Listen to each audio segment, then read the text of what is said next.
There's something special about the connection between people and horses, something nurturing, something healing. At the Marion Therapeutic Riding Association in Ocala, Florida, little miracles happen every day. Foot in, over, there you go. Volunteer instructor Sally Lyle has seen what it can do. If they're physically unable, it gives them a physical ability they don't have. If they're mentally unable, it gives them a calm and a confidence. There's something about that big beast that just wants to sort of take care of you. Okay, what do you say? Rock on. You bet. You got it. And it seems to lift up its riders in ways that other therapies just can't. Sarah Long never expected her daughter to take to it. Well, Zoe was born with Down syndrome, and from the beginning we knew that she would need extra help with her day-to-day life and to be able to have a full life. Now you pull back and say back. Back. So she's been coming now for several years, and she comes once a week.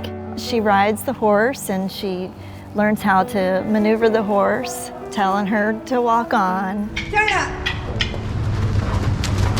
Zoe loves to trot especially, right?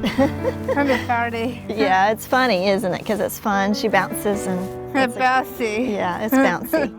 And it works. Executive Director Pam Morrison has seen it firsthand in treating everything from addiction to trauma, from at-risk youth to stroke recovery, from MS to PTSD, and so much more. Equine therapy helps put your challenges behind you so the real you can shine through.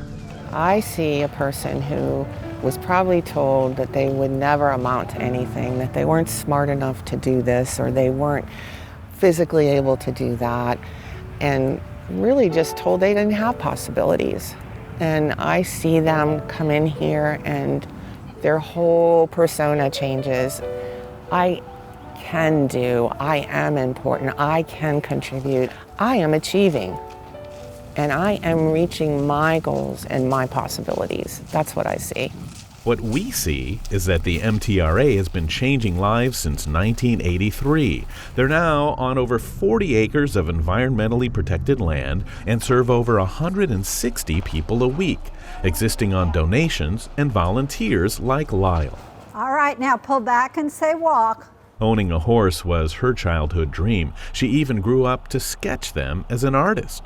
Now in her 80s, as a certified equine therapist, horses are her life. They've given me friends. They've given me a whole social group I would have never had. And then sharing that with people that aren't unfortunate in one way or another, that I have been, is just an extra joy. It's because miracles happen here, the kind that don't show up on a medical chart, but the kind Morrison hears of all the time, like a recent admission from a military veteran who couldn't deal any longer with his PTSD. He had a gun to his head the day before he came here, and he debated about coming, and his wife begged him, and he said, "This place is saving my life. It's saving my life." It's just, those stories are just endless. The child that speaks for the first time because they want their horse to walk on. And the parents who just, they just start crying because their child just got on the horse and said, "Walk on, Snowflake," or "Walk on, Marshmallow." And that's the first words they've ever spoken. So there's all kinds of wonderful little miracles that happen all the time. And we're just privileged to be here to experience them. The credit goes to the horses, but in truth, it belongs to the people, the family members, the volunteers, and the staff. The horses make the connection, but it's the hearts of those who care who create the healing, and that only comes from someplace special. It comes from something very deep, because we're changing lives. We're changing lives all around us, not just for our riders, but all around us. And it is priceless. Can't put a price on it. Horses and people, making connections and changing lives. Whoa. She's very curious, huh?